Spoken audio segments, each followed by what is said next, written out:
Hey, welcome back to the Disney Plus Everyday Challenge. And today we have Kirby Buckets. This is a live-action TV series with animated elements.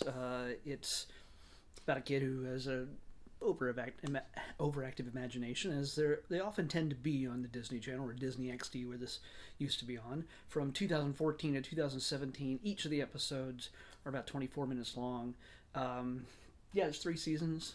The one, I think the third one's kind of short. The first ones are like 20, 26 episodes. The last one's 13. So you got a good chunk of episodes to get to know these characters. But yeah, they grow up fast. So kind of, I guess they age out after a while, after you do so many episodes. And Kirby himself, I mean, who is the central character of this, he is accompanied by his two best friends. I gotta get this, Fisher, played by Mackay Curtis, and Eli Porter, played by Cade Sutton. Now, you might recognize Kirby a little bit here. At least I do. When I didn't realize it at first when I was looking at him, I'm like, this kid looks really super familiar. It's because he plays Hawk on Cobra Kai. He's like the nerdy kid who gets all ripped and mohawked and gets, cool, but he also becomes a jerk in Cobra Kai.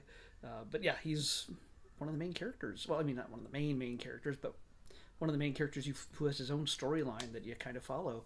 You follow throughout the thing. He's funny, and he's kind of, he makes you feel like you want to kick his butt and be his buddy at the same time. So anyway, here in Kirby, he's a 13-year-old kid, and he is. Oh, by the way, just to get things out of the way, right? If you watched the end of yesterday's episode, I said I knew the guy who worked on this. He might still have worked on this, but I was thinking about Casey Undercover, which is also a K-lettered name. Casey Undercover with Zendaya. There's no Zendaya in this at all, so sorry.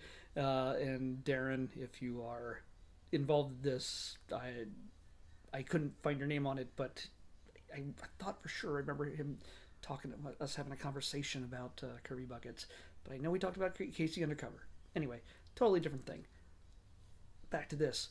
It's just a series about a kid who gets himself in a lot of trouble with his imagination and his desire to sort of draw out certain characters that are kind of obnoxious, inspired by a cartoonist that he looks up to, Mac McCormick or something like that. Anyway, he's a cartoonist who has a cartoon that, at least in the first episode, which establishes the characters, and you can find that Kirby mainly gets involved with gets in trouble with his big sister, Dawn, who he's drawn as a monster a number of times, and she does not like that. And in fact, if he gets caught drawing her like that one more time, they're going to take away his drawing supplies because it makes her very upset. She did her best to not be looking dorky anymore, and he keeps reminding her with her monstrous screaming roar and braced-faced monster face and everything else. So, but she's a little high-strung. She has her own B story throughout this, especially in the second episode, which is a sort of a zombie thriller. The guys want to go to a horror convention. They're into that, except for the one kid, Eli. He scares easily. Kirby doesn't get scared by anything, but they have a zombie outbreak at school where basically these very dangerous level of lice get released by accident, and they have to lock down the school. And the boys get caught inside with others who have been infected with the lice, and they act very zombie-like. It doesn't make any sense whatsoever, but it's just meant to be silly and a take on a certain genre of horror, things like that, and lets them face their fears as they try to escape the school through a maze of tunnels and maybe an escape hatch. I don't know.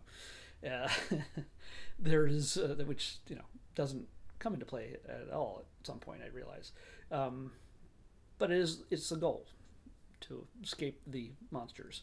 And the B story with Dawn is her and her best friend get invited to a party of a cute boy And it turns out that it's not for the cute boy, it's for the cute boy's little brother who's in elementary school. And she's like, we're out of here, until the kid pretty much butters her up so much. It says, oh, you're the most beautiful girl in the world.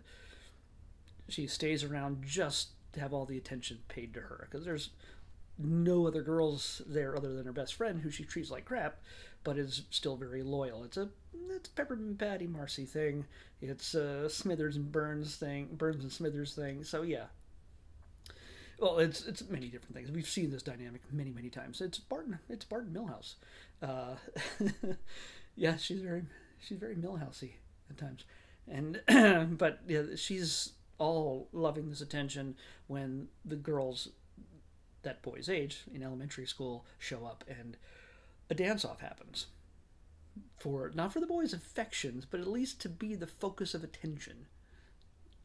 Because it's kind of creepy that, I mean, yeah, maybe the girl's like 15 or something like that, but still, you do not want the attention of 9-year-olds or whatever, how old they are. Yeah, it's not good. That's just weird.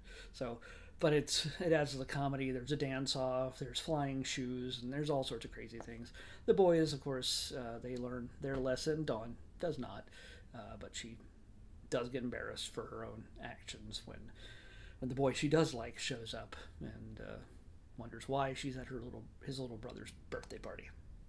So, yeah, there's just comedy that doesn't necessarily learn lessons, which is, unique for Disney Plus. Usually there has to be a message or a lesson, and the A story did have that, overcoming your fears, but it was never like a preachy it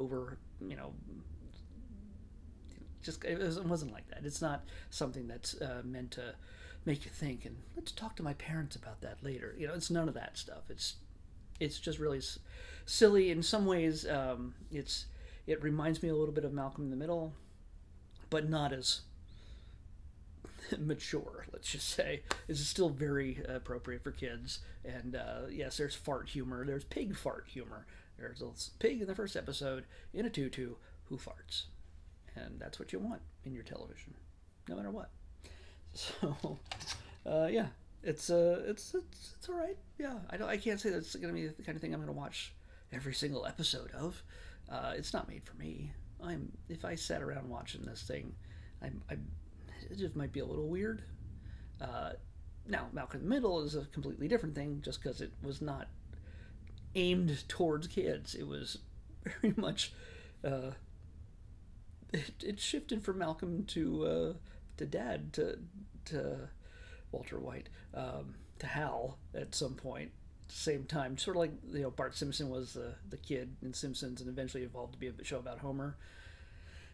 Yeah, Malcolm in the Middle. Totally different thing. Not Kirby Buckets. Either way, it's a fun show. If that's what you're looking for, something different, and it doesn't have a ton of episodes you need to invest your life in.